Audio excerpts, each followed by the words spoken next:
दोस्तों, आपका बहुत बहुत स्वागत है मेरे चैनल इजी टू लर्न में। फ्रेंड्स, मैं बहुत दिनों बाद आपके सामने आया हूँ।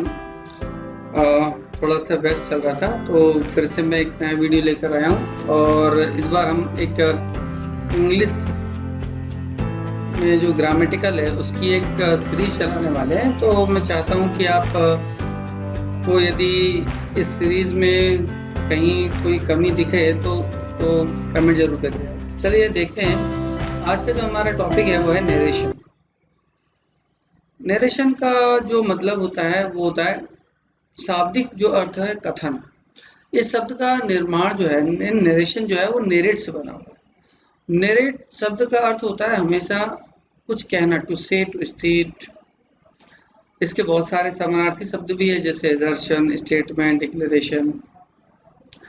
अब जब भी कोई चीज कही जाती है तो वो हमेशा दो तरह से कही जा सकती है, या तो डायरेक्ट या इनडायरेक्ट, यानी प्रत्यक्ष रूप से कहना या फिर अप्रत्यक्ष रूप से कहना। यदि हम डायरेक्ट स्पीच की बात करें तो जब कोई व्यक्ति, कोई ऑडियंस किसी स्पीकर के स्टेटमेंट को, मतलब को जो स्पीकर बोलने वाला है उसके स्टेटमेंट को, उसके शब्दों को उसी के शब्दों में ही बोलता है, उसी के शब्दों में एक्सप्रेस करता है, तो ये कहलाता है डायरेक्ट स्पीच। और यदि स्पीकर जो है मतलब अपने शब्दों में यदि उसको बोलता है तो ये इनडायरेक्ट स्पीच कहलाता है। तो यदि डायरेक्ट स्पीच बोली जाती है तो इसको हमेशा इन्वर्टेड कॉमा में रखकर लिखा जाता है या बोला जाता है। जैसे उदाहरण के तौर पे Shweta said I am busy, ये डायरेक्ट स्पीच है। जैसे Veena said to me I love you very much, ये डायरेक्ट स्पीच है। अभी जो दोनों उदाहरण है इसमें श्वेता और वीना का जो हम बात कर रहे हैं उसमें आई एम बिजी और आई लव यू वेरी मच कहा गया है, वो इन्वर्टेड कॉमा में लिखा गया है। इसका मतलब है कि ये जो वाक्य है ये डायरेक्ट स्पीच में है। इनडायरेक्ट स्पीच में क्या होता है, जब कोई ऑडियंस किसी स्पीकर यानी वक्ता के स्टेटमेंट को अपने शब्दों में या भाषा में एक्सप्रेस करता है तो हम इसको इनडायरेक्ट स्पीच कहते हैं। इस स्पीच को बिना इन्वर्टेड कॉमा के लिखा जाता है ना, इनमें से इन्वर्टेड कॉमा को हटा दिया जाता है। जैसे Shweta said that she was busy, Shweta ने कहा कि वो बिजी थी। वीना टोल्ड मी, वीना ने मुझसे कहा that she loved me very much, कि वो मुझसे बहुत लव करती है। अब इन दोनों उदाहरणों में श्वेता और वीना के स्टेटमेंट को इन्वर्टेड कॉमा के भीतर नहीं रखा गया है। मतलब श्रोता के नाते हमने श्वेता और वीना के स्टेटमेंट को अपने शब्दों में या भाषा में अभिव्यक्त किया है, जो कि इनडायरेक्ट स्पीच में है। तो डायरेक्ट स्पीच की यदि हम बात करें तो इसके दो भाग होते हैं। जैसे he said I am hungry. अब इसमें एक जो है वो रिपोर्टिंग स्पीच है और दूसरा रिपोर्टेड स्पीच है, या इंट्रोड्यूसिंग स्पीच भी बोलते हैं। तो पहला वाला भाग है जैसे ही सेड या श्वेता सेड, ये रिपोर्टिंग स्पीच कहलाता है। और सेकंड पार्ट जो इन्वर्टेड कॉमा के भीतर होता है वो रिपोर्टेड स्पीच कहलाता है। रिपोर्टिंग स्पीच जो रहता है उसमें डायरेक्ट स्पीच का वो भाग होता है जो इन्वर्टेड कॉमा के बाहर होता है, रिपोर्टिंग स्पीच कहलाता है ये भाग। रिपोर्टिंग स्पीच में प्रयुक्त वर्ब को रिपोर्टिंग वर्ब कहते हैं तथा प्रयुक्त सब्जेक्ट और ऑब्जेक्ट को रिपोर्टर और object of the reporting verb कहा जाता है। जैसे अभी हम बात कर रहे हैं कि Mohan said to Sohan I help you, तो मोहन जो है रिपोर्टर है, सेड टू जो है रिपोर्टिंग वर्ब है, सोहन जो है object of the reporting verb है। तो टोटल ये रिपोर्टिंग पार्ट है। और आई हेल्प यू ये है रिपोर्टेड पार्ट या रिपोर्टेड स्पीच। तो रिपोर्टर को दूसरे शब्दों में the subject of the reporting verb भी कहा जाता है, मतलब एक्चुअल में सब्जेक्ट ही है। रिपोर्टेड स्पीच जो है वो डायरेक्ट स्पीच का वो भाग होता है जो इन्वर्टेड कॉमा के भीतर लिखा जाता है। रिपोर्टेड स्पीच ये कहलाता है, रिपोर्टेड स्पीच के वर्ब को verb of the reported speech कहते हैं। एक विशेष बात, रिपोर्टिंग वर्ब का प्रयोग सेंटेंस के प्रारंभ में, बीच में या अंत में कहीं भी हो सकता है। जैसे he said I write a letter। अब रिपोर्टिंग वर्ब सेंटेंस के देखो प्रारंभ में ही है, रिपोर्टिंग वर्ब यानी सैड जो है स्टार्ट में। Let us go for a walk he sad. अब इसमें जो सैड है वो रिपोर्टिंग वर्ब के अंत में है, मतलब रिपोर्टिंग वर्ब सेंटेंस के अंत में लिखा गया है। Mohan is always ready to help you she said to me because you are my neighbour. अब इसमें जो सैड है वो मतलब सेंटेंस के बीच में लिखा गया है। इस तरह से हम इसको कहीं पर भी प्लेस कर सकते हैं। चलिए तो अब आगे समझते हैं।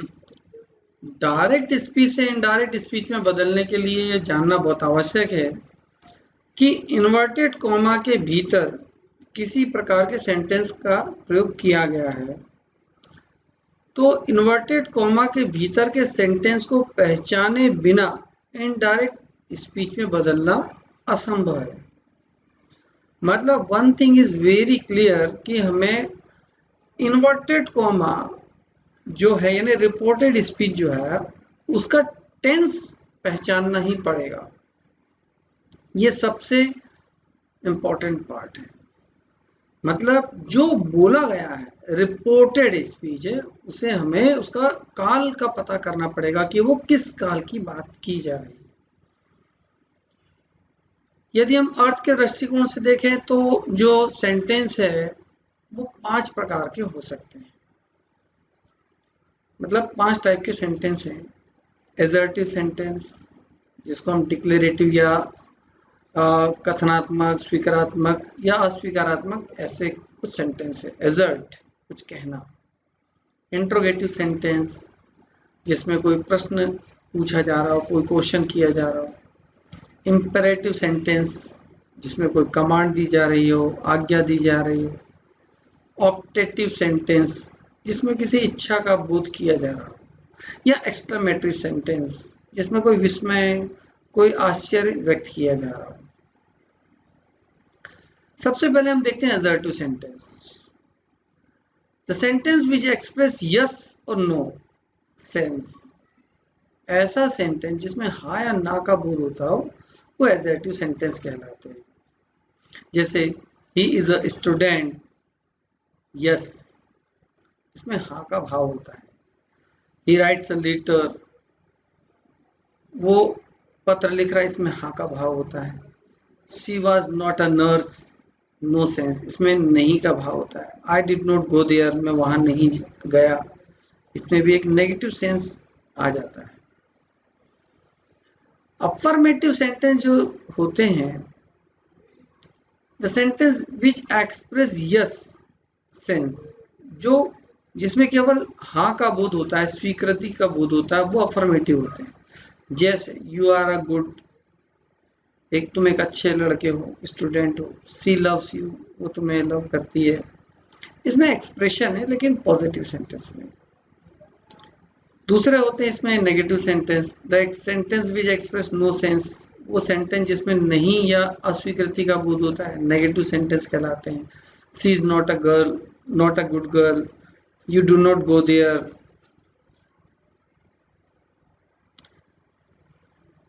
इसमें नहीं का बोध होता है। एजर्टिव सेंटेंस के अंत में फुल स्टॉप का प्रयोग किया जाता है।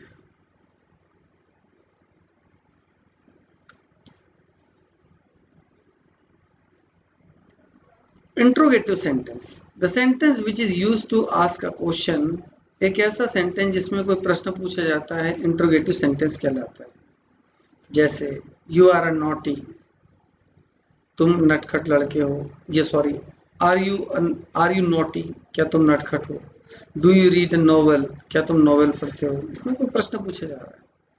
हाउ आर यू, या what is your father's name, इसमें डब्ल्यू एच यानी कोई प्रश्न पूछा जा रहा है।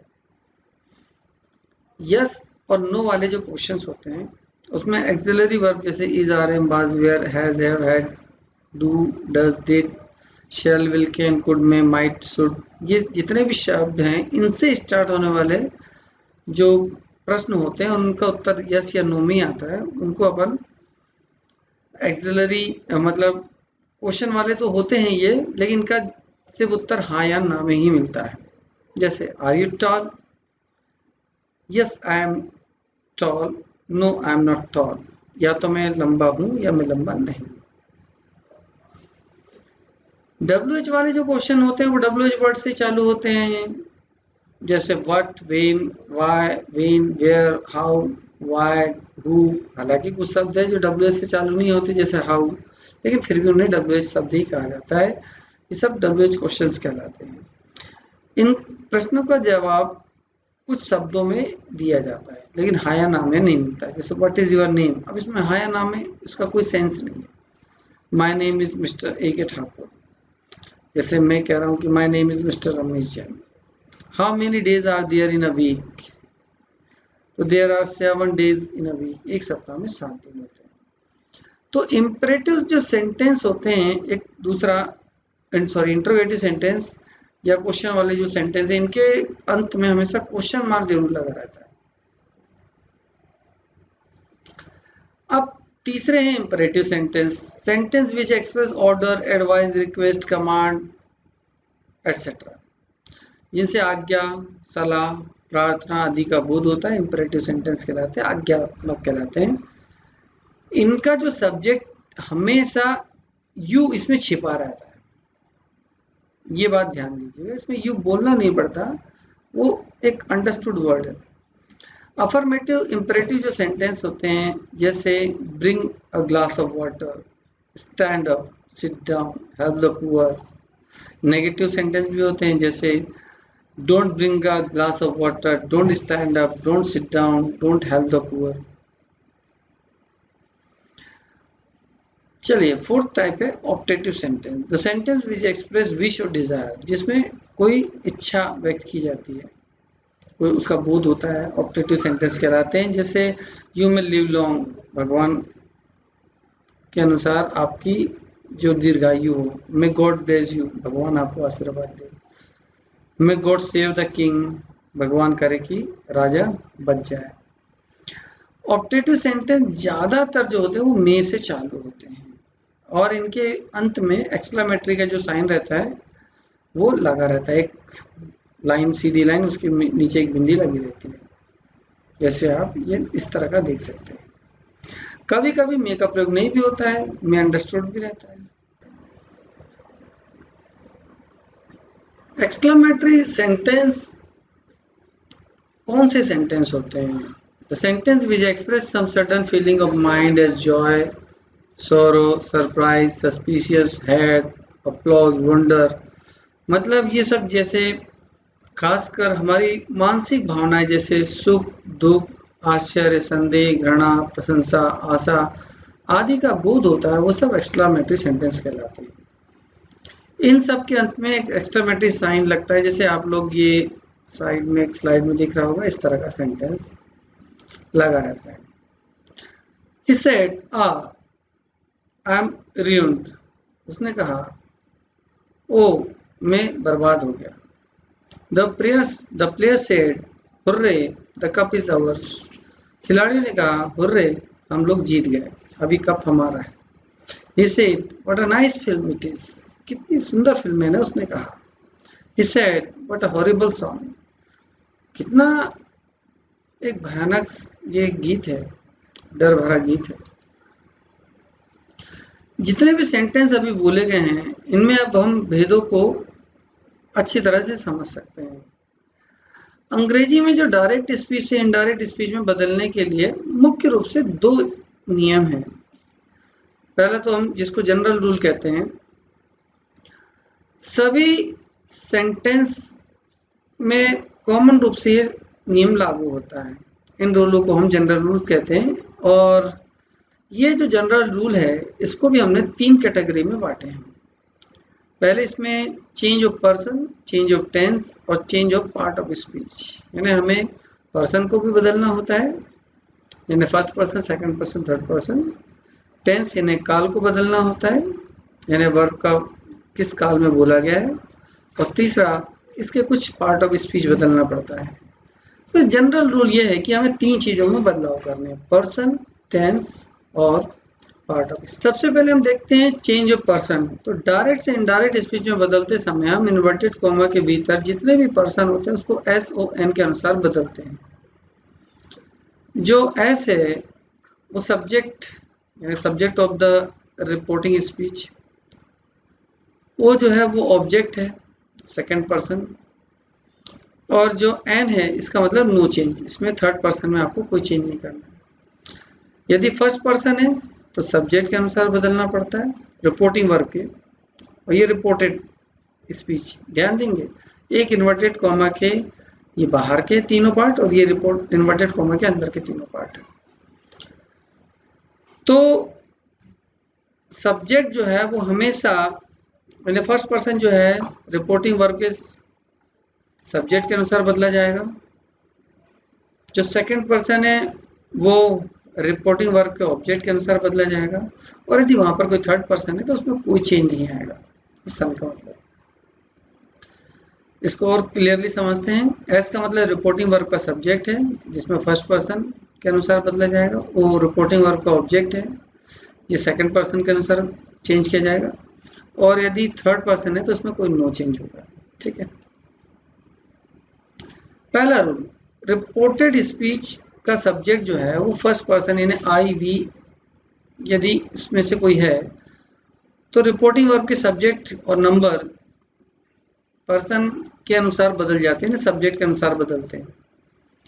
ही said to me I am ready. अब ये जो लिखा हुआ आई लिखा हुआ है, उसने मुझसे कहा कि मैं तैयार हूं। अब जो आई जो है इसमें फर्स्ट पर्सन है, इसका मतलब है कि इन्वर्टेड कॉमा के अंदर यदि फर्स्ट पर्सन है तो हमें इसको रिपोर्टिंग के सब्जेक्ट के अनुसार ही बदलना है, यानी हमें आई को जो है ही के अनुसार ही बदलना है। तो हम क्या बोलेंगे, सेड टू की जगह टोल्ड लिखेंगे। तो he told me that he was ready. I को हमने ही से चेंज कर दिया। अभी हालांकि एम की जगह हमने वाज चेंज किए हैं, ये हम आगे वाली स्लाइडों में देखेंगे। सेकंड रूल, यदि रिपोर्टेड स्पीच का सेकंड पर्सन है, यानी जैसे यू लिखा हो, तो वो रिपोर्टिंग वर्ब के ऑब्जेक्ट के नंबर, पर्सन और उनके केस के अनुसार बदल जाता है।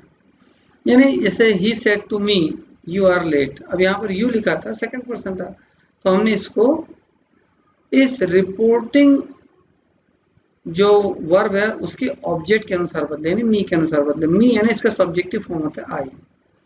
तो हम लिखेंगे he told me that I was late, उसने मुझे बताया कि वो लेट था।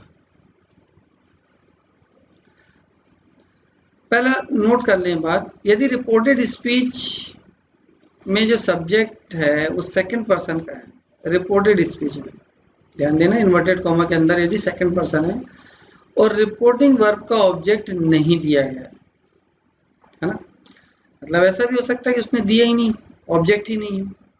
यानी इससे मैं आपको पीछे वाली स्लाइड में ले जाऊं, जैसे यहाँ पर यू लिखा हुआ है, यदि यहाँ पर मी नहीं लिखा रहता है, केवल लिखा रहता है ही सैड, तब की स्थिति में हम कैसे करते, तो रिपोर्टेड स्पीच के सेकंड पर्सन के सब्जेक्ट को हम इनडायरेक्ट स्पीच में फर्स्ट या थर्ड पर्सन के सब्जेक्ट के अर्थ अनुसार बदल दिया जाता है, ताकि डायरेक्ट स्पीच का अर्थ इनडायरेक्ट स्पीच में स्पष्ट हो।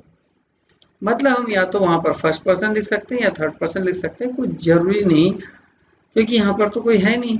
जैसे Shweta said you teach me, Shweta ने कहा कि तुमने मुझे पढ़ाते हो, तुम मुझे पढ़ाते हो।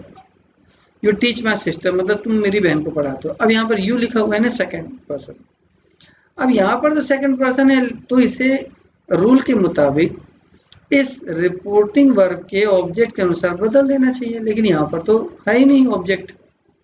तो ऐसी स्थिति में हम यहाँ लिखेंगे श्वेता सेड दैट आई और ही, यानी हम आई या ही दोनों में से कोई एक का उपयोग कर सकते हैं। आई टॉट हर सिस्टर, मतलब या ही टॉट हर सिस्टर, हम दोनों में से कुछ भी लिख सकते हैं। इस केस में इनडायरेक्ट स्पीच में ध्यान देखेंगे रिपोर्टिंग वर्ब के फर्स्ट या थर्ड पर्सन में से किसी भी एक ऑब्जेक्ट का उपयोग इच्छा अनुसार प्रयोग किया जा सकता है, जिस भी पर्सन में आप सेकंड पर्सन के सब्जेक्ट को बदलना चाहते हैं। ठीक है, तो ये नोट कर लेंगे। ध्यान रखने की बात तो ये है कि डायरेक्ट स्पीच का अर्थ इनडायरेक्ट स्पीच में सरलता से स्पष्ट हो जाए, इसलिए हम यहाँ पर हम दोनों अलग अलग रूप बता रहे हैं कि he that he thought her sister और that I taught her sister, दोनों ही तरीके से बदला जा सकता है। रिपोर्टेड स्पीच का सब्जेक्ट सेकंड पर्सन का है तो रिपोर्टिंग वर्ब का ऑब्जेक्ट नहीं दिया गया है, यानी सेकंड पर्सन अभी भी वही स्थिति है और ऑब्जेक्ट तो दिया ही नहीं गया है। लेकिन जो सब्जेक्ट है, रिपोर्टिंग वर्ब का सब्जेक्ट है, वो फर्स्ट पर्सन का हो तो रिपोर्टेड स्पीच के सेकंड पर्सन के सब्जेक्ट को इनडायरेक्ट स्पीच में थर्ड पर्सन के सब्जेक्ट के अनुसार बदल देना चाहिए। मतलब इसको हम एक एग्जांपल के तौर पे समझते हैं, जैसे I said you are laborious, मैंने कहा कि तुम बहुत मेहनती हो। अब तुम बहुत मेहनती हो तो यू जो दिया गया यहाँ पर ऑब्जेक्ट है, यानी सेकंड पर्सन है, लेकिन यहाँ पर आई सेट के बाद कोई ऑब्जेक्ट तो है नहीं। तो हम क्या लिखेंगे इसमें, यदि हम बेहतर होता I told him that he was laborious, मतलब हमने इसे थर्ड पर्सन के अनुसार जोड़ दिए और सेड के बाद हमने हिम भी जोड़ दिए, टोल्ड में कन्वर्ट करके हिम जोड़ दिए। I told her that she was laborious, या तो हम बॉयज के फॉर्म में या गर्ल्स के फॉर्म में लिख सकते हैं। जो थर्ड रूल है, रिपोर्टेड स्पीच का सब्जेक्ट जो है थर्ड पर्सन का यदि हो तो इनडायरेक्ट स्पीच में कोई परिवर्तन नहीं होता, नो चेंज लिखा रहता है। जैसे you said she wrote a letter, तो हम बदलेंगे she said that she had written a letter, मतलब यहाँ पे जो सी था वो थर्ड पर्सन था, तो हमने जो का त्यो सी का सी लिख दिया, उसमें कोई चेंज नहीं किया। ठीक है, तो हमने अभी यहाँ पर केवल सब्जेक्ट को बदलना सीखा। तो फ्रेंड्स, ये वीडियो ज़्यादा लंबा ना हो जाए इसलिए हम इसको कई टुकड़ों में करने का प्रयास करेंगे। तो आज के लिए इतना ही, और यदि इससे रिलेटेड कोई क्वेरी हो तो मुझे आप कमेंट बॉक्स में लिखना ना भूलें। Thank you very much.